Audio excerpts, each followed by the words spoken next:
इमरान खान ने आम इंतखाबात के मामले पर इख्तलाफात दूर करने के लिए कुल जमाती कॉन्फ्रेंस की तजवीज़ पर इत्तफाक किया है। तजवीज़ सिविल सोसाइटी, बार एसोसिएशन नुमाइंदों और सीनियर सहाफ़ियों की इमरान खान से मुलाकात के दौरान सामने आई। इमरान खान के मुताबिक वो इंतखाबात के इनेकाद के मामले पर बात करने के लिए तैयार हैं। मज़ीद जानते हैं डॉन न्यूज़ के नुमाइंदे उमर फारूक से। उमर, बताइएगा क्या मालूमात है आपके पास?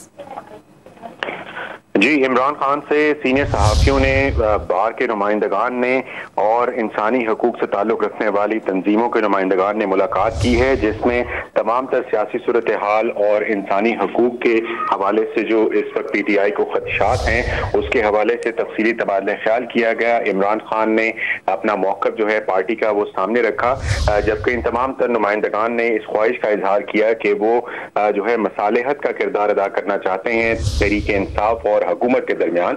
जिस पर इमरान खान ने ये कहा कि वो किसी से भी बात करने के लिए तैयार हैं, हुकूमत के साथ भी बैठने के लिए तैयार हैं, लेकिन आम इंतखाबात जो है वो उसका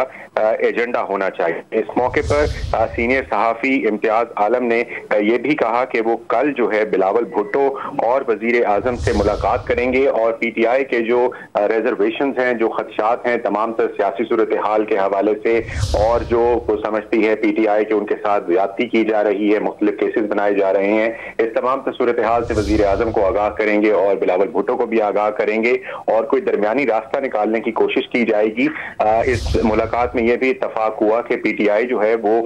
मुज़ाकरात से बिल्कुल घबराती नहीं है और मुज़ाकरात करना चाहती है, लेकिन बशर्त यह है कि उसका एजेंडा जो है वो इंतखाबात भी हो, ताकि जो है एक वे फॉरवर्ड निकले। तो इस मुलाकात में ये जो है इत्तफाक किया गया है। अब कल ये मुलाकात जो है ये वक्त वजीर आजम और बिलावल भुट्टो से करेगा, तो उसका क्या आउटकम निकलता है, लेकिन इन तमाम तर नुमाइंदगान ने इस ख्वाहिश का इजहार किया है कि वो दरमियानी रास्ता निकालने के लिए ख्वाहिशमंद हैं और ताकि सियासी कशीदगी का जो माहौल है उसमें कमी वाकई आ सके। जी उमर, बहुत शुक्रिया आपका।